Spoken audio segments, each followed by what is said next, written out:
Adam et Ève Jonas le roi Saul David et il te cherche. C'est vrai, il sait déjà où vous êtes à chaque minute de chaque jour, mais il veut que vous sachiez qu'il vous cherche et qu'il vous appelle par votre nom. Il t'appelle en ce moment. Osée n'a jamais cessé d'aimer Gomé. Fin de l'histoire. Gomé était sur l'estrade, regardant le sol, pensant à qui l'achèterait maintenant. Cela ne prendrait pas beaucoup d'argent, elle ne valait plus grand-chose. Soudain, tout en elle sursauta cette voix, elle savait de qui il s'agissait, c'était la voix d'Osée. Je pouvais le voir debout, les larmes coulant sur ses joues. Osée n'avait pas grand-chose, quelques pièces de monnaie et un peu d'orge, ce n'était pas grand-chose pour acheter un esclave, mais c'était suffisant. Dieu n'a jamais cessé de vous aimer. Je ne pourrais pas te racheter avec quelques pièces et un peu d'orge. Votre prix était beaucoup plus cher, mais il était prêt à le payer, car Dieu a tant aimé le monde qu'il a poule au générateur électrique et, à sa grande surprise, il n'a pas obtenu le degré d'éclairage souhaité. Il a commencé à se plaindre que ce générateur était inutile. Le problème ne venait pas du générateur mais du type d'ampoule qu'il avait utilisé, une ampoule de 25 watts.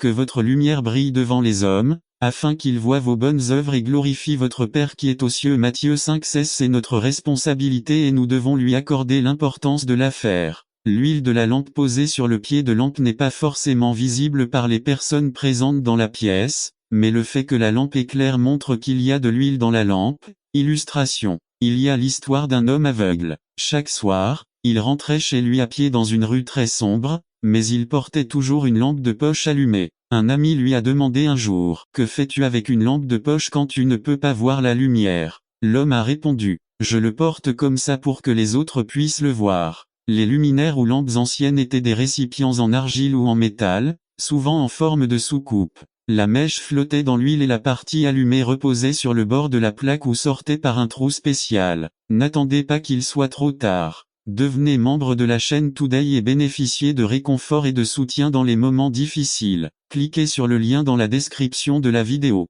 Mardi 9 avril 2024, page 4. Illustration. Une lampe, imbibée de beaucoup d'huile et montrant une lumière particulièrement vive, se vantait que sa lumière était plus brillante que celle du soleil. Soudain, un fort courant de vent se produisit et la lumière de la lampe s'éteignit. Son propriétaire l'a rallumée et lui a dit, « Fini de vous vanter, désormais vous devez vous contenter d'éclairer en silence. Comprenez que même les étoiles n'ont pas besoin d'attirer l'attention. » Les chrétiens qui servent le Seigneur ne devraient jamais être fiers de leurs efforts ou des bonnes choses qu'ils font puisque la source de leur lumière vient du Dieu Tout-Puissant. Notre défi aujourd'hui est, lève-toi, brille car ta lumière est venue, et la gloire de l'Éternel s'est levée sur toi. Isaïe 61. N'attendez pas qu'il soit trop tard. Devenez membre de la chaîne Today et bénéficiez de réconfort et de soutien dans les moments difficiles. Cliquez sur le lien dans la description de la vidéo. Mardi 9 avril 2024, page 5. Quel est votre moment de vérité? Résumé. Moment de vérité.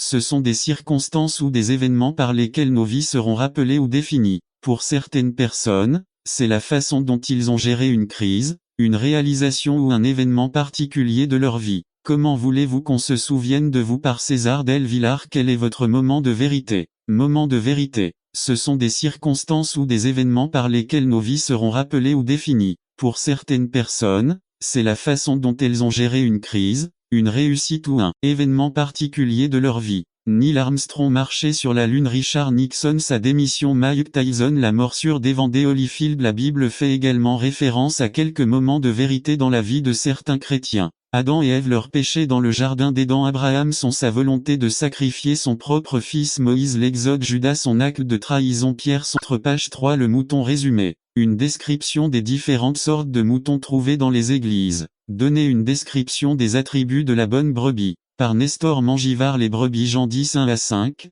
14. Introduction. On trouve de nombreux bergers dans la Bible. Caïn a fait paître Joseph, Moïse et David. Dans Jean 10, Jésus se présente comme un berger, le bon berger, et appelle son peuple sa brebis. Lire Jean 10 1 à 5.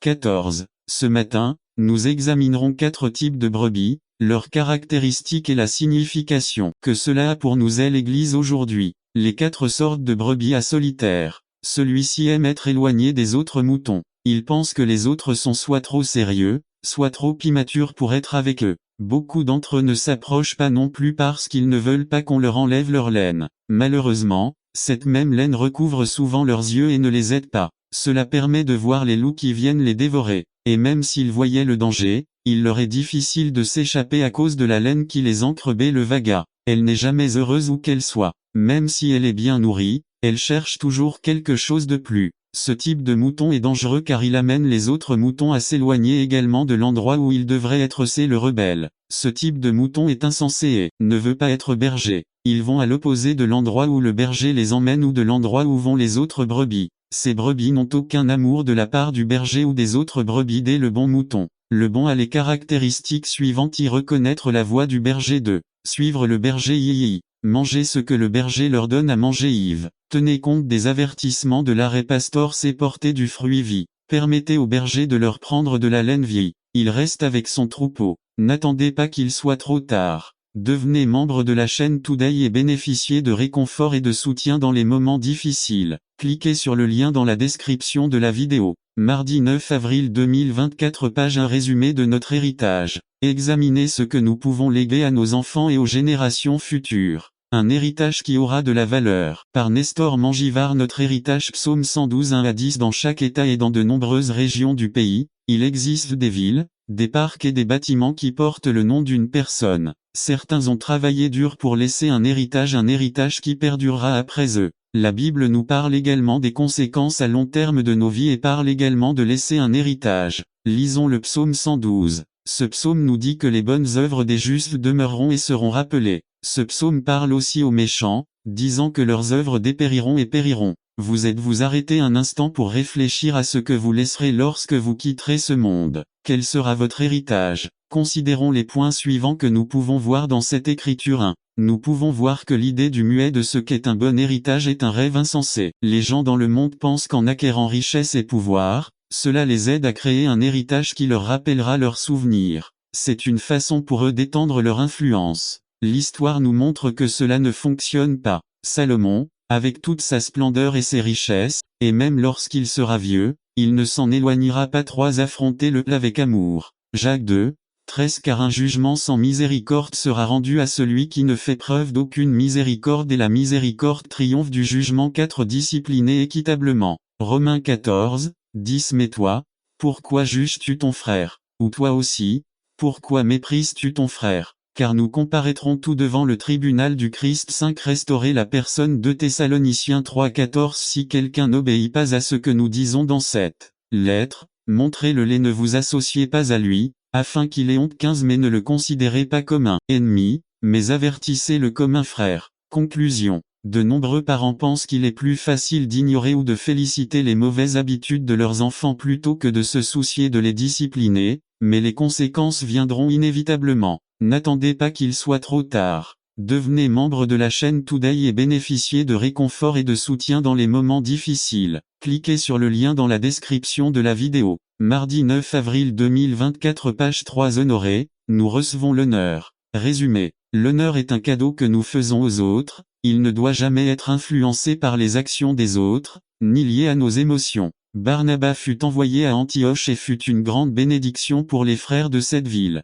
Il a été donné en honorant totalement tout le monde et le mot par Ama Fernandez. Honorant, nous recevons l'honneur. Pasteur Ama Fernandez, Actes 11, 22 à 26. La nouvelle de ces choses parvint aux oreilles de l'église qui était à Jérusalem et ils envoyèrent Barnabas aller à Antioche. 23. Lorsqu'il arriva et vit la grâce de Dieu, il se réjouit et a exhorté tous à rester dans le dessein de leur cœur dans le Seigneur. 24. Car c'était un homme bon, plein du Saint-Esprit et de la foi, et beaucoup de compagnie étaient ajoutées au Seigneur. 25. Alors Barnabas partit pour Tars pour chercher Saul, et l'ayant trouvé, il l'amena à Antioche. 26. Et ils y conversèrent pendant toute une année avec l'Église, et enseignèrent beaucoup de gens, et les disciples furent d'abord appelés chrétiens à Antioche. Introduction. L'honneur est un cadeau que nous faisons aux autres, il ne doit jamais être influencé par les actions des autres, ni lié à nos émotions. Barnabas fut envoyé à Antioche et fut une grande bénédiction pour les frères de cette ville. Il s'est donné totalement en honorant tout le monde et a motivé tout le monde à rester dans le Seigneur et à créer un réveil à Antioche. Illustration.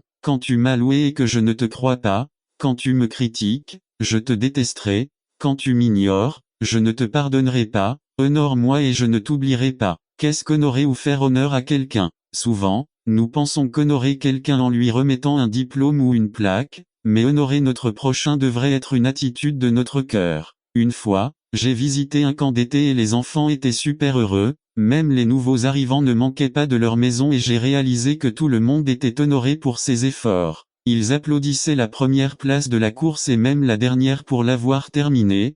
Tous les dessins avaient des prix. Il ne s'agit pas de féliciter mais de donner un honneur ou une reconnaissance, comme l'était la foi patiente et persévérante de Job 1. Souvenez-vous de ce sentiment de patience ou de persévérance lorsque nous arrivons au chapitre 5, où nous sommes exhortés à être patients jusqu'à la venue du Seigneur 5-7-2. Ce type de patience active à laquelle Jacques nous appelle amène le croyant à un niveau de maturité et de plénitude. Lire 1, 4. Soyez parfaits, dit James 3. Le mot parfait est plus utilisé dans Jacques que dans tout autre livre du Nouveau Testament, mais il ne parle pas de perfection sans péché, mais de maturité. N'attendez pas qu'il soit trop tard. Devenez membre de la chaîne Today et bénéficiez de réconfort et de soutien dans les moments difficiles. Cliquez sur le lien dans la description de la vidéo mardi 9 avril 2024. Page 3-4. But des tests. Conduis-nous à la croissance et à la maturité chrétienne. Pourquoi nous réjouissons-nous malgré les épreuves? Parce que celui-là même qui nous en a fait sortir dans le passé nous en fera aussi sortir aujourd'hui. N'attendez pas qu'il soit trop tard. Devenez membre de la chaîne Today et bénéficiez de réconfort et de soutien dans les moments difficiles. Cliquez sur le lien dans la description de la vidéo mardi 9 avril 2024 page 4. Vivre une vie digne de l'Évangile résumé. Nous devons apprendre à lutter pour la foi de l'Évangile avec une unité courageuse. Par Brian Smith. Vivre une vie digne de l'Évangile. Introduction. Comment puis-je vivre une vie digne de l'Évangile? Qu'est-ce que cela signifie pour ma vie quotidienne? En 1967, Doug Nicol, directeur international d'Action International Ministry, se trouvait dans un sanatorium en Inde. À cette époque, il était missionnaire au sein de la mission Opération Mobilisation et a été infecté par la tuberculose. Il a passé plusieurs mois dans un sanatorium. Récemment arrivé au sanatorium, il a essayé de distribuer des brochures et des exemplaires de l'Évangile selon Saint Jean, mais personne ne les a reçus. Il ne l'aimait pas et pensait qu'il n'était qu'un gringo riche et vaniteux. Pendant un moment, il se réveillait à 2 heures du matin en toussant et remarquait un homme âgé qui essayait de sortir de son lit. Le pauvre homme ne pouvait pas se lever et se mit à pleurer. Abandonnant, le vieil homme se recoucha. Le matin, l'odeur du sanatorium était horrible et tout le monde se fâchait contre le petit vieux pour ne pas avoir tenu pendant la nuit. L'infirmière qui devait le nettoyer a quand même frappé l'homme. La nuit suivante, la même chose s'est produite. Doug s'est réveillé en toussant à cause de sa propre maladie. Il était très délicat et faible. À ce moment-là, il aperçut le vieil homme qui essayait à nouveau de sortir de son lit. Comme cela s'était déjà produit auparavant, le vieil homme ne put s'arrêter et se mit à pleurer. Doug sortit de son lit et s'approcha du vieil homme. Le vieil homme s'est accroupi de peur, pensant peut-être qu'ils allaient le frapper, mais Doug l'a pris dans ses bras et l'a porté jusqu'à la salle de bain, qui n'était qu'un trou dans le sol dans un coin de la pièce, puis le ramena dans son lit. Le vieil homme l'embrassa sur la joue tandis que Doug le ramenait dans son lit. Le lendemain, à 4 heures du matin, un autre patient a réveillé Doug avec une tasse de thé. Tais-toi toi-même et sauve-nous 40 et l'autre lui répondit et le réprimanda, disant, ne crains-tu même pas Dieu, puisque tu es dans la même condamnation 41 et nous, en vérité, souffrons à juste titre parce que nous avons reçu ce que méritaient nos actions mais celle-ci n'a fait aucun mal 42 et il dit à Jésus, souviens-toi de moi quand tu entreras dans ton royaume 43. Alors Jésus lui dit, en vérité, je te le dis, aujourd'hui tu seras avec moi au paradis. Is 53, 12. C'est pourquoi je lui donnerai une part avec les grands, et il partagera le butin avec les forts parce qu'il a consacré sa vie à la mort, et qu'il a été compté parmi les méchants, ayant porté le péché de beaucoup et prié pour les transgresseurs. 1. La croix de la rébellion. Vs 39. Et l'un des criminels pendus l'insulta en disant, si tu es le Christ, sauve-toi toi-même et sauve-nous. Concentrons-nous d'abord sur cet homme. On l'appelle le malfaiteur. Il n'était ni l'accusé injustement,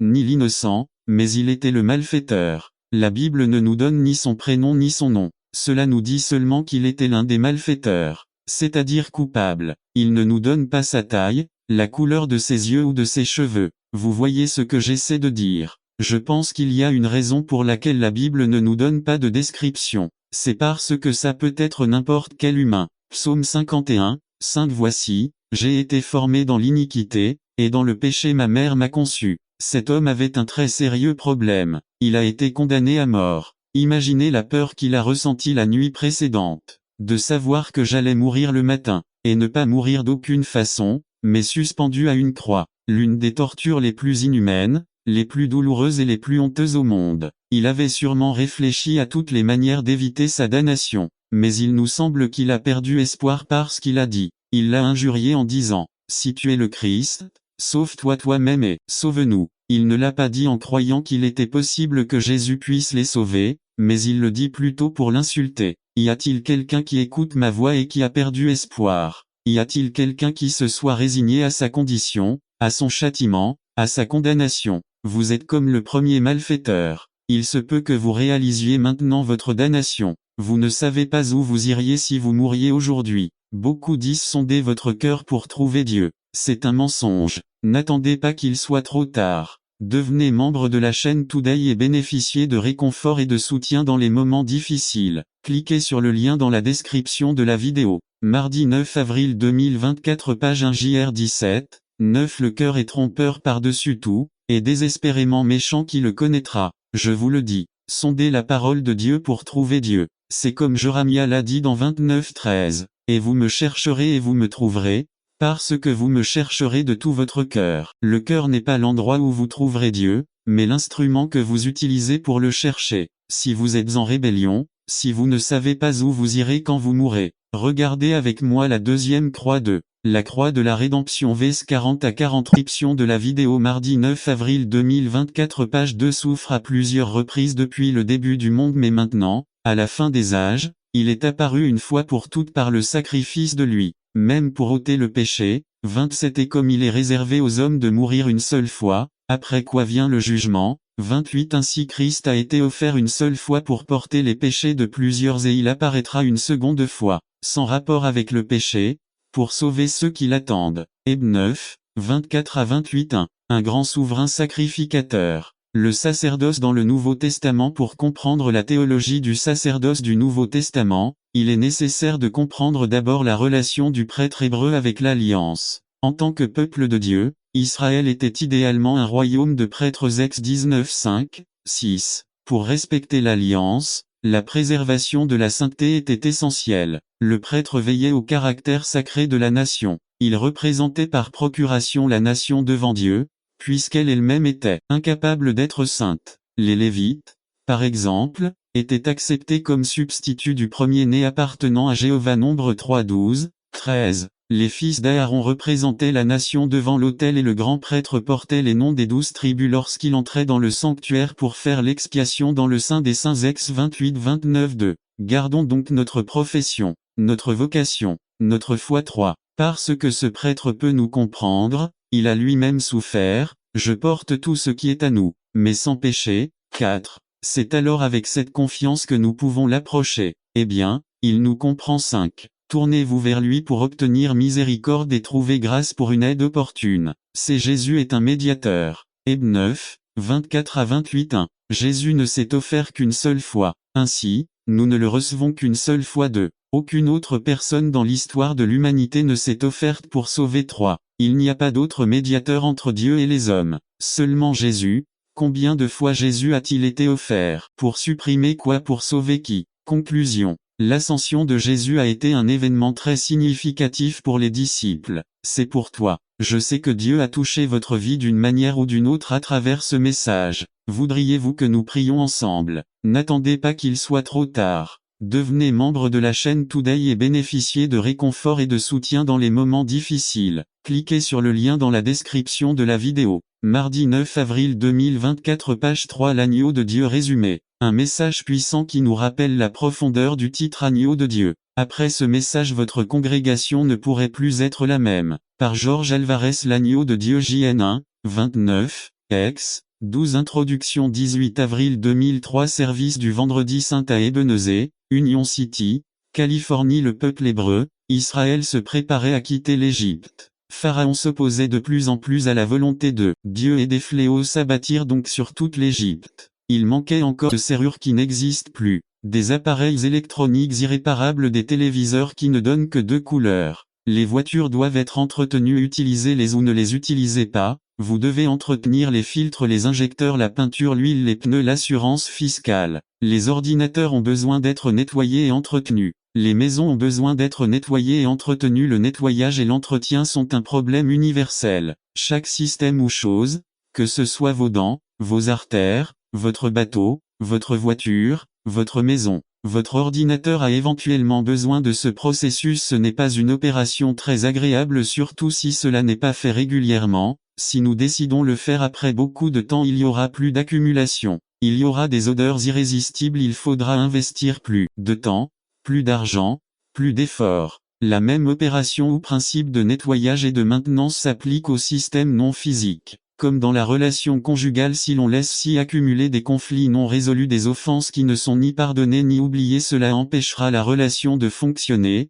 de se rompre ou de prendre fin. N'attendez pas qu'il soit trop tard. Devenez membre de la chaîne Today et bénéficiez de réconfort et de soutien dans les moments difficiles. Cliquez sur le lien dans la description de la vidéo. Mardi 9 avril 2024, page 1. Relation du salarié avec son employeur, relation du voisin avec son quartier, étudiant avec son moniteur, relation avec nos proches. Ce principe a sa meilleure application dans le domaine spirituel, car si au fil du temps nous ne nettoyons pas et n'entretenons pas notre vie spirituelle, alors notre esprit et notre cœur peuvent accumuler des déchets et des débris dus au péché, une accumulation de mauvaises pensées, mauvaises attitudes qui peuvent entraver la relation avec le Créateur de l'univers, la relation avec notre prochain. Trébucher pour expérimenter la joie du chrétien, la paix qui dépasse la compréhension humaine, expérimenter la puissance de Dieu. Il est nécessaire de prendre cette précaution et cette prévention, un nettoyage et un entretien continu de notre vie spirituelle, que notre relation avec Dieu ne soit pas obstruée par des obstacles qui ne nous permettent pas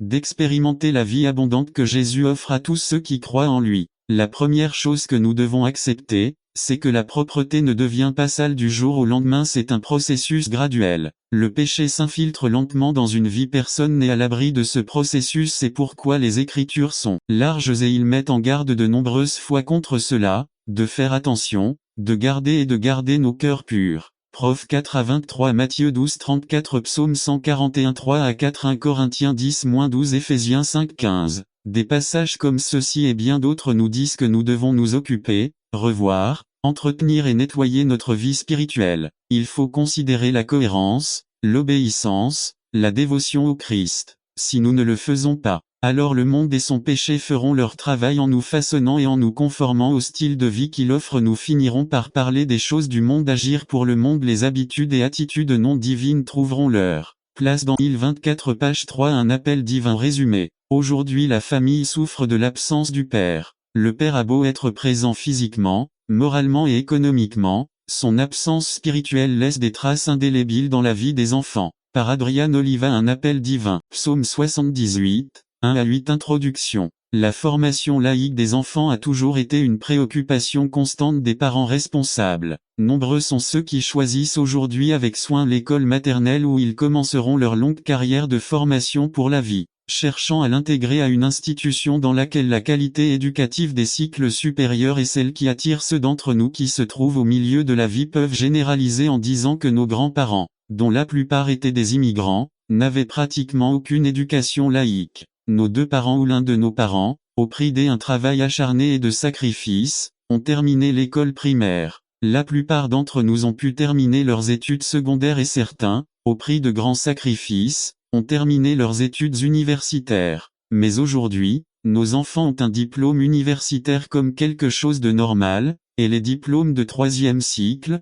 les maîtrises et les doctorats sont considérés comme quelque chose que le monde du travail exige. Mais que se passe-t-il avec la conversion et la formation spirituelle de nos enfants? Contrairement à la formation laïque, Dieu exige que les générations précédentes témoignent de la puissance et de la grandeur de Dieu. À notre époque, nous avons l'habitude de déléguer à l'Église toute la responsabilité de l'éducation chrétienne de nos enfants lorsqu'ils sont petits, privilèges et responsabilités qui incombent en premier lieu à nous, parents. On peut noter ici que de nombreux parents sont surpris qu'une fois arrivés à l'adolescence, leurs enfants cessent de se rassembler ou d'assister aux activités religieuses adaptées à leur âge. Cela arrive généralement aux enfants dont les parents ne se sont pas occupés de leur formation spirituelle et se sont limités à les amener à l'église, mais n'ont pas pris une part active à leur inculquer la parole de Dieu. Aujourd'hui, la famille souffre de l'absence du père. Le père a beau être présent physiquement, moralement et économiquement, son absence spirituelle laisse des traces indélébiles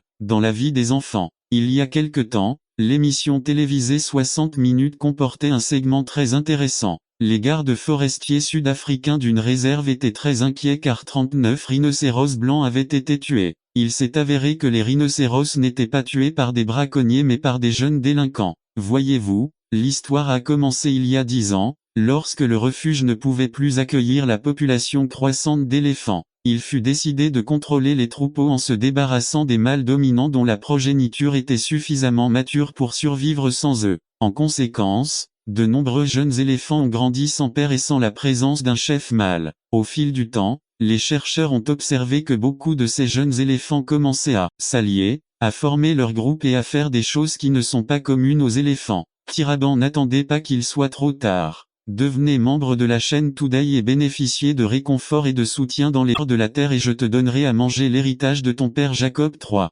Examinez votre vie, quelles sont vos véritables priorités. Traitez votre vie spirituelle, principalement votre vie de culte, de la même manière que vous traitez vos engagements professionnels. Soyez aussi diligent et discipliné dans votre vie spirituelle que dans votre travail. Arrivez-vous parfois en retard au travail? Restez-vous parfois à la maison et décidez-vous de ne pas aller travailler? Trompez-vous occasionnellement votre femme? Pensez maintenant au jour du Seigneur. Considérez cela comme une journée non négociable. Apprenez à vos enfants l'importance de cette journée. Montrons que Dieu est suffisamment important dans nos vies pour le mettre au calendrier. N'attendez pas qu'il soit trop tard. Devenez membre de la chaîne Today et bénéficiez de réconfort et de soutien dans les moments difficiles. Cliquez sur le lien dans la description de la vidéo. Mardi 9 avril 2024 page 5 Dieu veut que je sois ministre de sa grâce résumé. 4 principes de base sur le service que Dieu exige de chaque croyant par Félix Ramirez. Dieu veut que nous soyons ministres de sa grâce. 1 Pierre 4, 10 Introduction à sans entrer dans les détails concernant ses croyances religieuses. Il est très clair que Mère Teresa de Calcutta est un excellent exemple de service rendu aux autres, croyants et athées, chrétiens ou musulmans. Chacun est conscient de son dévouement à sa mission de vie, servir les pauvres de l'Inde. On se souviendra longtemps de cette femme non pas tant pour avoir reçu le prix Nobel de la paix que pour son dévouement et son dévouement envers les personnes les plus pauvres. De la même manière, Dieu veut que nous soyons les ministres de sa grâce. Les églises parlent beaucoup de nos jours d'adoration, d'évangélisation, d'enseignement, de communion fraternelle. Cependant, les croyants doivent être soulignés et encouragés à servir. Comme le dit le proverbe, celui qui ne vit pas pour servir n'est pas bon à vivre. Ces personnes ne contestent que nous devons servir Dieu. Le problème se pose lorsque nous définissons ce que signifie servir Dieu. J'en ai une qui est très pratique. Servir Dieu, c'est servir les autres. Bien sûr, ce n'est pas la seule façon de servir Dieu, mais c'est l'une des façons que nous avons le plus négligées. Je pense qu'une des situations qui rend difficile le service aux autres est que lorsque nous entreprenons de le faire, tout le monde n'est pas content. 3 frères de l'église ont dit à l'un des diacres qu'il faisait très chaud. Mais avant d'arriver à l'endroit où se trouvait le thermostat, 2 autres se sont plaints du froid qui régnait dans le sanctuaire. Après avoir prié pour la sagesse, le diacre l'a abaissé de 3 degrés et l'a élevé de 2. Lorsqu'il revint chez lui, il put voir les 5 frères qu'il avait vus, et ils avaient l'air heureux et satisfaits du changement de température. Cela n'a pas d'importance. Nous sommes appelés à investir nos efforts et nos talents au service des autres. Nous vivons dans un monde plein d'égoïsme et d'indifférence envers les autres. Nous vivons dans un monde où les relations sont très superficielles et nous ne nous impliquons pas dans leur vie au point de les servir par amour de Jésus. Dieu veut que nous servions les gens. Dieu veut que nous utilisions nos mains, nos pieds et notre cœur. De la ville de Kidderminster, en Angleterre, d'après le ministère de Richard Baxter. Lisez un livre chrétien, passez du temps à vous analyser. Faites une introspection. Pensez à ce que vous avez fait toute la semaine. Gardez la télévision éteinte toute la journée. Remplissez votre esprit de chants qui louent le Seigneur. Visitez vos frères en Christ. Révisez votre étude de l'école du dimanche. Faites une œuvre de miséricorde. N'attendez pas qu'il soit trop tard. Devenez membre de la chaîne Today et bénéficiez de réconfort et de soutien dans les moments difficiles. Cliquez sur le lien dans la description de la vidéo. Mardi 9 avril 2024 page 4 et bien sûr allez à l'église avec votre famille. 5. Beaucoup de gens trouvent des excuses particulières pour ne pas observer le jour du Seigneur. Par exemple, lorsqu'ils vont à l'anniversaire d'un ami, ou lorsqu'ils font leurs courses, en travaillant exceptionnellement, ils disent le faire de temps en temps. Occasionnellement 6. Attendez un instant, Voyons ce qui se passe si nous appliquons ce principe aux autres domaines de la vie. Combien d'entre vous violent occasionnellement les autres commandements?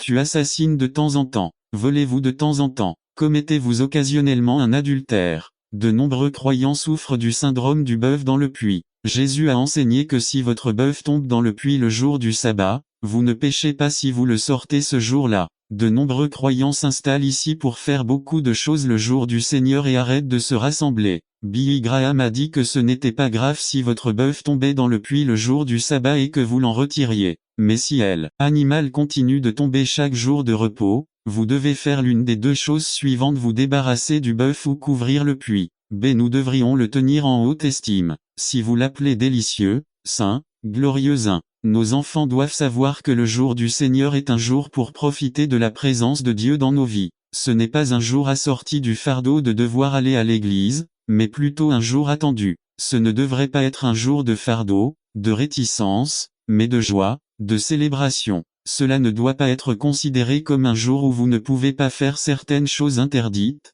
mais comme un jour pour faire plus intentionnellement tout ce qui plaît à Dieu.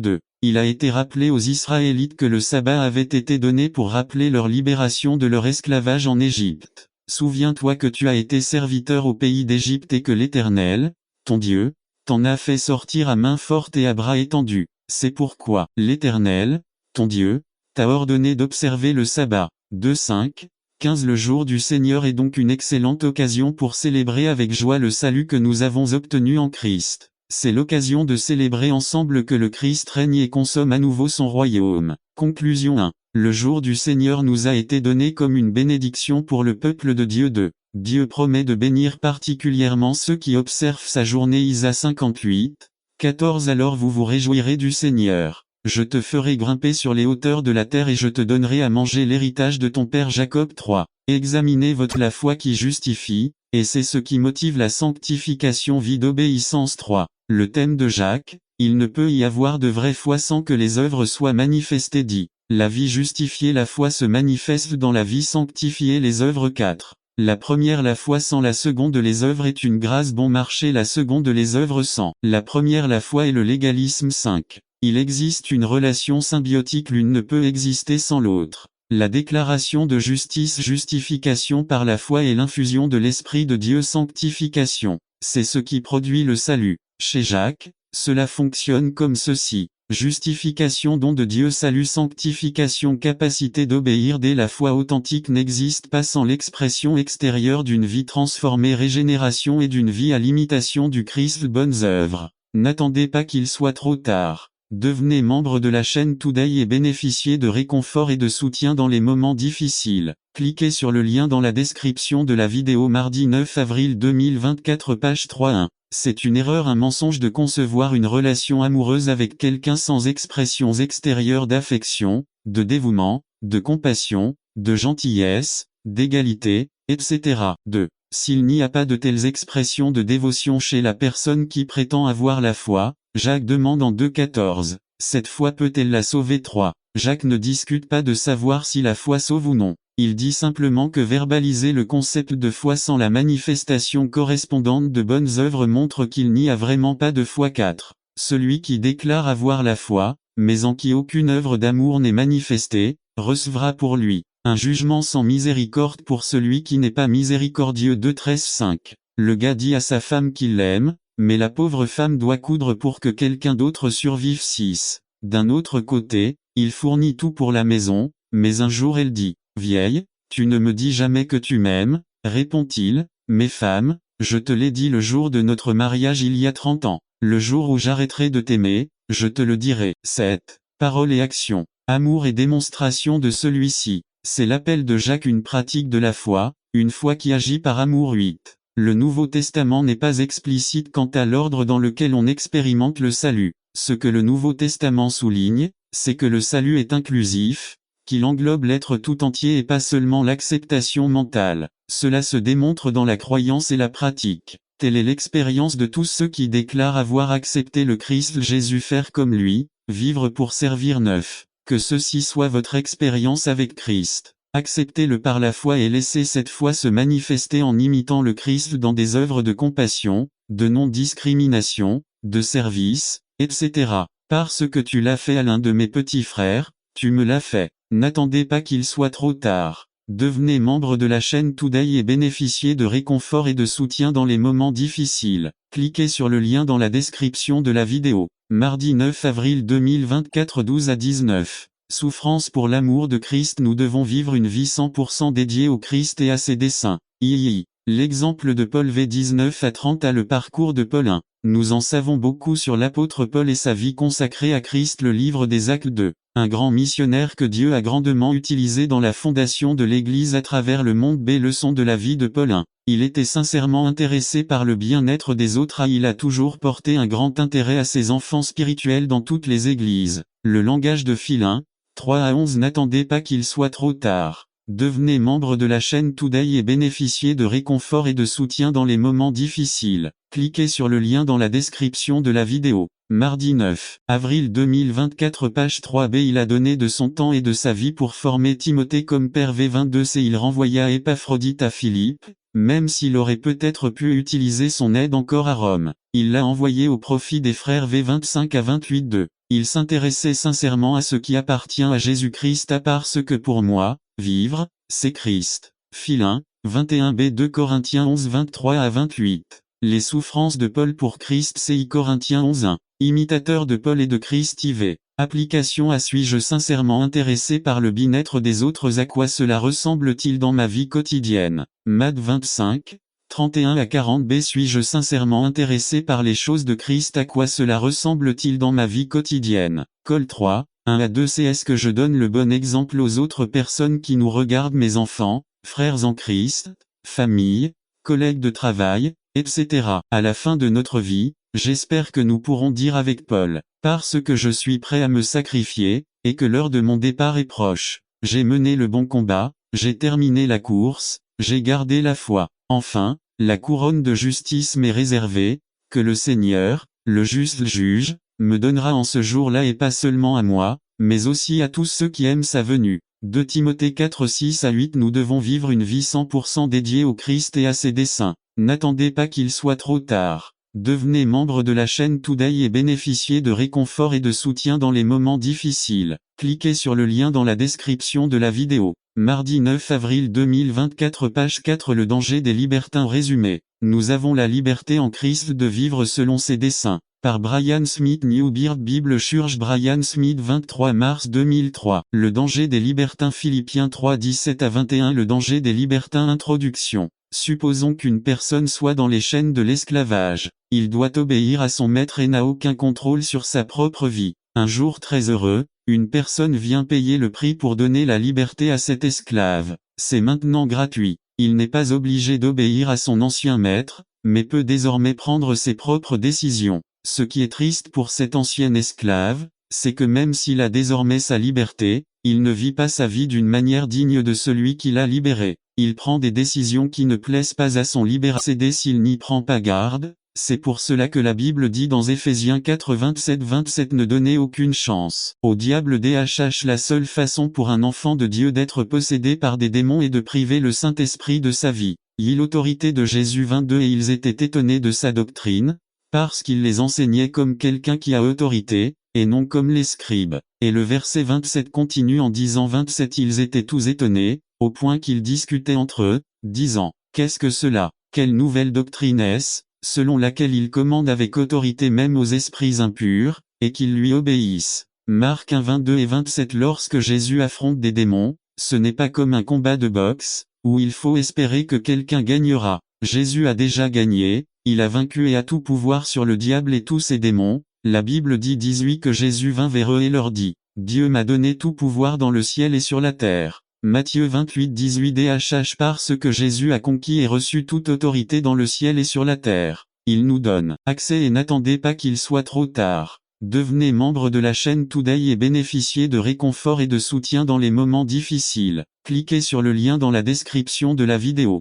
Mardi 9 avril 2024 page 3 nous dit 19 Je t'ai donné autorité sur les forces de l'ennemi. Luc 10 19 espagnol. Il y a 4 aspects dans la relation entre l'autorité de Jésus et les démons. Ce sont A. Les démons reconnaissent l'autorité et la divinité complète de Jésus. Malheureusement, le diable est plus orthodoxe que beaucoup de chrétiens et théologiens. Certains théologiens n'ont pas atteint le niveau du diable. Le verset 24 de Marc, chapitre 1, dit « Je sais qui tu es le Saint de Dieu » et dans Jacques 2, 19, il est dit « Les démons aussi croient et tremblent ». RVR 1960. Les démons reconnaissent l'autorité et la divinité du Christ. Au début de ce premier chapitre de Marc, au verset 11, les cieux déclarent la divinité de Jésus. Tu es mon Fils bien-aimé, en toi je me complais et maintenant l'enfer, au verset 24, doit le confesser, je sais qui tu es le Saint de Dieu. Les démons reconnaissent l'autorité et la divinité complète du Christ. B. Les démons ont une haine antipathie pour Jésus.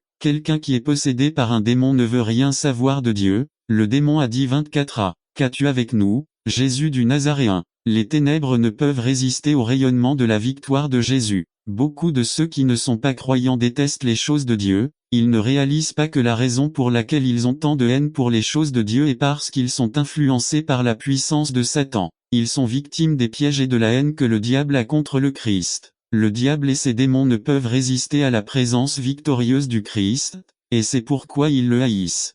Les démons craignent Jésus. Même les démons croient et tremblent. Jacques 2, 19 RVR 1960. Toute autorité appartient à Jésus, aucun enfant de Dieu ne devrait craindre Satan, jamais. Oui, nous devons être prudents, mais ne craignez jamais la peur. La Bible dit oui, pratiquez la maîtrise de vous-même et soyez vigilants. Son ennemi le diable rôde comme un lion, et je te montrerai ma foi par mes œuvres. 19 Vous croyez que Dieu est un. Vous faites bien, les démons aussi croient et tremblent. 20 Mais veux-tu savoir, homme 20, que la foi sans les œuvres est morte? 21 Abraham, notre père, n'a-t-il pas été justifié par les œuvres, lorsqu'il a offert son fils Isaac sur l'autel? 22 Ne voyez-vous pas que la foi opérait par ses œuvres, et que la foi était rendue parfaite par les œuvres? 23 Et l'écriture s'accomplit, disant, Abraham crut à Dieu, et cela lui fut imputé à justice, et il fut appelé ami de Dieu. 24 Vous voyez donc qu'un homme est justifié par les œuvres, et non par la foi seule. 25 De même Rahab, la prostituée, n'a-t-elle pas été justifiée par les œuvres, lorsqu'elle a reçu les messagers et les a chassés par un autre chemin? N'attendez pas qu'il soit trop tard. Devenez membre de la chaîne Today et bénéficiez de réconfort et de soutien dans les moments difficiles. Cliquez sur le lien dans la description de la vidéo. Mardi 9 avril 2024 page 1:26 Car, comme le corps sans esprit est mort, de même la foi sans les œuvres est morte. 3. Voyons maintenant ce que dit saint Paul dans Rome 3, 28-4, 24-28 Par conséquent, nous concluons que nous sommes l'homme justifié par la foi, sans les œuvres de la loi. 29 Dieu est-il seulement le Dieu des Juifs? N'est-il pas aussi le Dieu des païens? C'est vrai aussi pour les gentils. 30 Car il y a un seul Dieu, qui justifiera la circoncision par la foi, et l'incirconcision par la foi. 31 Devons-nous donc détruire la loi par la foi? En aucun cas. Avant d'établir la loi 4, que dirons-nous? Donc qu'Abraham notre père a trouvé selon la chair. 2 Si Abraham a été justifié par les œuvres, il a de quoi se vanter mais pas avec Dieu. 3 Car que dit l'Écriture? Et Abraham crut à Dieu, et cela lui fut attribué comme justice. 4 Mais pour celui qui travaille, son salaire n'est pas considéré comme une faveur, mais comme une dette. 5 Mais pour celui qui ne travaille pas, mais qui croit en celui qui justifie le méchant, sa foi est considérée comme justice. Si tout comme David dit aussi que bienheureux est l'homme à qui Dieu attribue la justice sans les œuvres, 7 disant, bienheureux ceux dont les iniquités sont pardonnées et dont les péchés sont couverts. 8 Bienheureux l'homme à qui le Seigneur n'a pas imputé le péché. 9 Ce bonheur est-il donc seulement dans la circoncision ou aussi dans l'incirconcision? Car nous disons que la foi a été attribuée à Abraham comme justice. 10 Comment donc cela lui a-t-il été raconté en circoncision ou en incirconcision? Non pas dans la circoncision, mais dans l'incirconcision. 11 Et il reçut la circoncision comme signe, comme sceau de la justice de la foi qu'il avait dans les incirconcis, afin qu'il soit le père de tous les croyants incirconcis, afin qu'à eux aussi il soit imputé à justice. 12 Et père de la circoncision, non seulement à ceux qui sont circoncis, mais aussi à ceux qui suivent les traces de la foi qui était en notre père Abraham avant qu'il ne soit circoncis. 13 Car ce n'est pas par la loi que la promesse faite à Abraham ou à sa postérité qu'il serait héritier du monde n'a pas été faite, mais par la justice de la foi. 14 Car si ceux qui sont de la loi sont les héritiers, la foi est vaine et la promesse est vaine. 15 Car n'attendez pas qu'il soit trop tard. Devenez membre de la chaîne Today et bénéficiez de réconfort et de soutien dans les moments difficiles. Cliquez sur le lien dans la description de la vidéo. Mardi 9 avril 2024 page 2 Dieu Conclusion. Pour revenir à la question pourquoi de mauvaises choses arrivent-elles à de bonnes personnes, la vérité est qu'il n'y a pas de bonnes personnes. Oui, il y a des gens pires que d'autres, mais la Bible est claire dans Romains 3, 23 car tous ont péché et sont privés de la gloire de Dieu. LSG. Nous méritons tout le châtiment de Dieu, mais l'Évangile proclame qu'il existe un Dieu bon. N'attendez pas qu'il soit trop tard. Devenez membre de la chaîne Today et bénéficiez de réconfort et de soutien dans les moments difficiles.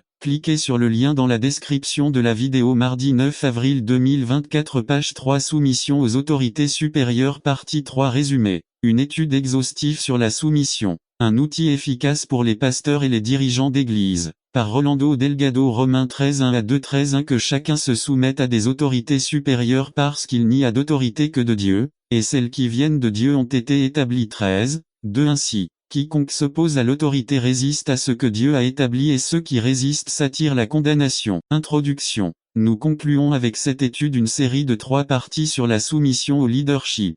Nous commençons cette étude en enseignant comment détecter une personne en rébellion. Beaucoup d'entre eux vous sourient, vous tapotent dans le dos et vous disent même des phrases spirituelles pour tenter de cacher leur véritable identité. Comment détecter une personne en rébellion? Une personne en rébellion peut rapidement s'identifier au sein de n'importe quel groupe. Les caractéristiques de cette personne sont: son comportement, il essaiera d'attirer l'attention de tous sur lui. Luc 18, 9 à 14. Il est indiscipliné, instable, indifférent, inconstant et froid envers les choses spirituelles lorsqu'il n'est pas le centre d'attraction. Jacques 1, 8. Ce type de personne ira d'église en église pour se promouvoir et promouvoir son ministère, sans le consentement de son pasteur. Hébreux 13, 7. Ils aiment l'importance, la reconnaissance, être mentionnés, pris en compte, ils sont fiers et agissent de manière impie. Prof. 21, 5. C'est égoïste. Regardez vos propres intérêts et non ceux du royaume. Il prétend servir Dieu, mais cherche à tout prix sa propre promotion. 2 Timothée 3, 2 à 9. Il n'est pas très sociable. Ce type de personne n'a pas beaucoup d'amis et les rares qu'elle a appartiennent à la même catégorie spirituelle. C'est ce type de personne qui est à l'origine de la plupart des divisions au sein des églises et des groupes sociaux. Jude 19, Tite 3, 10. Ces gens ne sont pas fiables et désobéissants. On ne peut pas lui confier de petites choses, car elles sont très insignifiantes par rapport à son autosuffisance. Luc 16, 10. Romains. N'attendez pas qu'il soit trop tard. Devenez membre de la chaîne aujourd'hui et obtenez du réconfort et du soutien dans les moments difficiles. Cliquez sur le lien dans la description de la vidéo. Mardi 9 avril 2024, page 1, 12, 3. Ils chercheront toujours les projecteurs et les premières places dans les réunions. 3 Jean 9. Luc 2024, page 2b. Qui sont ceux qui s'opposent à l'autorité? Qui sont ceux qui refusent d'obéir et de se soumettre? C'est simple, ceux qui ne veulent pas obéir. C'est simple, prenons un exemple. Qui sont ceux qui s'opposent à la dîme? Ce ne sont pas ceux qui, après avoir fait une étude théologique sérieuse et approfondie, sont arrivés à la conclusion que la dîme est totalement fausse et inappropriée. Non, ce sont ceux qui ne veulent pas donner la dîme. Analysez votre cœur chaque fois que vous vous opposez à un ordre ou à une disposition déjà établie. Vous devez vous demander: est-ce que je m'oppose parce que cela va à l'encontre de ce que Dieu a dit, ou honnêtement parce que cela va à l'encontre de ma volonté? Ce dont les êtres humains, grands et petits, instruits ou ignorants, ont réellement besoin pour être plus obéissants ne se trouve pas dans les autorités qui disent et font la même chose ou qui méritent la position d'autorité. Il ne s'agit pas d'être plus digne. Il ne s'agit pas d'avoir des règles plus raisonnables ou plus claires. Ce n'est pas que les punitions soient plus sévères. On ne la trouve dans rien de ce qui est extérieur à nous. Notre problème est à la base de tout ce que nous faisons, le cœur.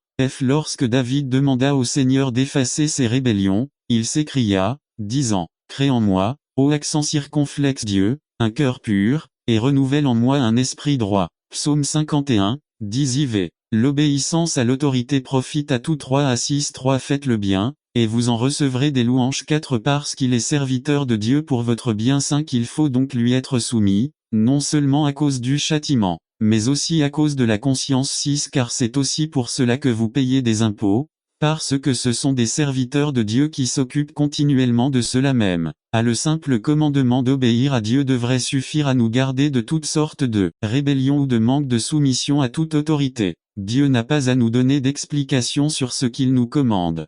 Cependant, dans sa grâce, il se souvient de notre besoin profond et nous offre des raisons de lui obéir, principalement sous forme de bienfaits à louange reconnaissance des autres. Nous sommes heureux de voir et de récompenser ceux qui font preuve d'un cœur humble. Vous échappez à la punition nécessaire. Beaucoup de gens souffrent essentiellement parce qu'ils subissent les conséquences néfastes de leur mauvais comportement. Beaucoup de petits enfants souffriraient moins s'ils étaient plus obéissants et une conscience claire et calme. Ceux qui fuient l'autorité ne vivent pas en paix. À 2 reprises, le prophète Isaïe dit, « Il n'y a pas de paix pour les méchants », dit l'Éternel 48 22 57, 21e. Harmonie. Un des fantasmes de tout être humain c'est vivre sans règles. Imaginez-vous, voyager dans les rues sans feu de circulation, sans police. Imaginez un match de football ou tout autre sport sans arbitre ni règles. C'est impossible, le chaos total. L'apôtre Pierre dit dans Hébreux 13 17. Obéissez à vos dirigeants et soumettez-vous à eux parce qu'ils veillent sur vos âmes, comme ceux qui doivent rendre compte afin qu'ils le fassent avec joie et non avec plainte, car cela ne vous est pas profitable. Voyez l'effet que l'obéissance a sur les autres. Tenir. Nous y parvenons en reconnaissant et en adhérant fermement à Jésus-Christ dans l'obéissance et la dépendance dans tous les domaines de notre vie. Jean 15 5 2. Dans la prière a été considérée comme l'oxygène à insuffler dans la vie spirituelle du croyant, qui, lorsqu'il manque, commence à mourir, car sans communication, une relation meurt. Dans la Cénacle, les disciples ont persévéré unanimement dans la prière et en conséquence ils ont été remplis du Saint-Esprit. Actes 1, 14, dans Colossiens 4, 2 Paul nous exhorte et nous encourage à persévérer dans la prière et à y veiller avec action de grâce, c'est le moyen de rester connecté avec le Saint-Esprit. 3. Dans la parole Jacques 1, 25 il est extrêmement important de persévérer dans la parole car Jacques dit que nous le serons. N'attendez pas qu'il soit trop tard. Devenez membre de la chaîne Today et bénéficiez de réconfort et de soutien dans les moments difficiles. Cliquez sur le lien dans la description de la vidéo. Mardi 9 avril 2024. Page 1. Béni dans ce que nous faisons,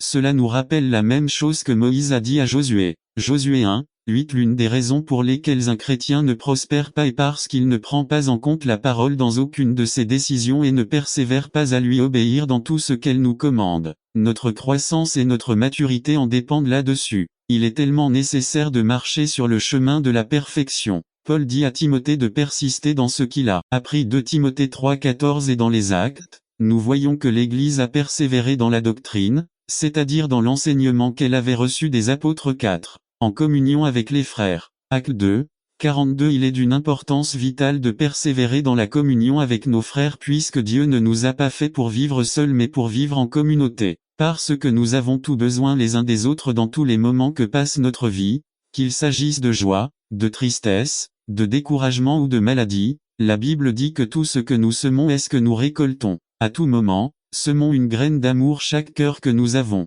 Trouvons et nous récolterons toujours l'amour et la compréhension. Comme il est beau de vivre en harmonie. Psaume 133:1 le dit. Conclusion. En suivant tous les conseils de ce sujet, il sera impossible à l'ennemi de nous séparer de l'ancre de la foi qui est placée dans le fondement et qui berce Jésus-Christ. Obéissons et dépendons toujours de sa grâce, en maintenant une vie constante dans la prière, en nous accrochant à l'enseignement de la parole de Dieu et en recherchant la communion avec les frères dans une fraternité chrétienne. Nous vivrons une vie victorieuse et nous atteindrons la fin du chemin que nous avons commencé à parcourir et de l'entreprise que nous avons commencé avec Dieu aura une fin glorieuse car il est notre partenaire. N'attendez pas qu'il soit trop tard. Devenez membre de la chaîne Today et bénéficiez de réconfort et de soutien dans les moments difficiles. Cliquez sur le lien dans la description de la vidéo. Mardi 9 avril 2024. Page 2. Où es-tu? Résumé. Les êtres humains continuent de pécher et de se rebeller contre la volonté de Dieu, c'est pourquoi nous continuons à subir les conséquences du péché en aidant. Ainsi,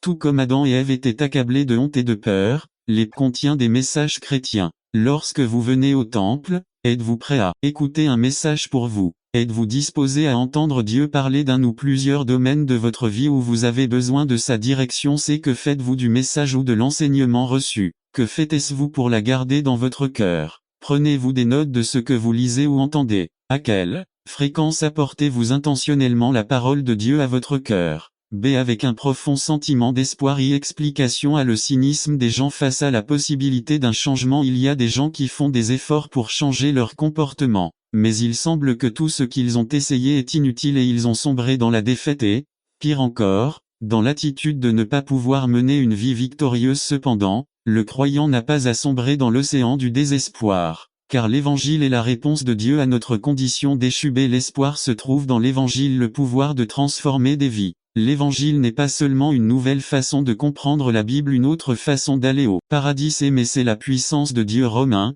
16. L'évangile est la puissance de Dieu pour le salut, pour sauver les pécheurs de la damnation éternelle, sanctifier et produire le caractère du Christ dans nos vies. Illustration. Allez voir le médecin dans l'espoir d'entendre parler de l'amélioration de votre maladie.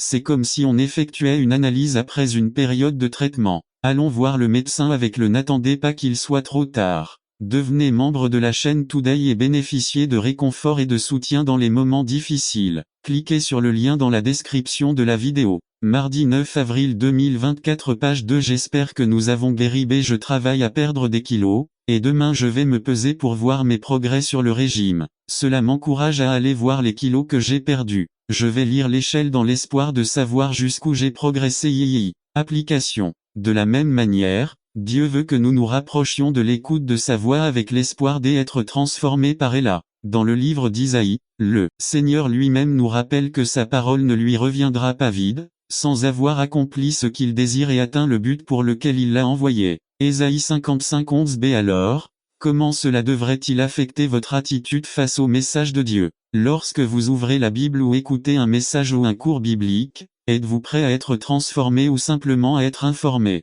Votre question est, que dois-je changer? Ou simplement quelle nouvelle chose vais-je savoir? C'est penser aux années ou aux mois qui se sont écoulés depuis que vous avez commencé à entendre l'évangile. Êtes-vous plus sain ou plus intelligent? Avez-vous développé une haine accrue envers le péché dans votre propre vie ou avez-vous simplement augmenté votre connaissance de la Bible? 2. Obéissons à ce que Dieu dit. C'est simple. Peu de choses sont aussi claires à comprendre dans la Bible que ce commandement. Faites ce que dit le Seigneur. C'est vrai qu'il y a des enseignements difficiles à comprendre, mais dans les choses fondamentales et essentielles, il ne s'agit pas de manque de compréhension, mais d'obéissance. Il est sage. Jésus a dit que quiconque entend mais n'obéit pas à sa parole est comme un homme insensé qui construit une maison, mais ces guerres et querelles ne ressemblaient pas aux ragots de quartier qui éclatent périodiquement dans nos églises. Il s'agissait de conflits sérieux. 4. Ce furent des causes majeures qui produisirent l'apostasie, l'instabilité sociale et apparemment même des homicides. Nous avons du mal à accepter ces faits. De nombreux commentateurs de la Bible ne veulent pas admettre le langage littéral du texte de Jacques 5.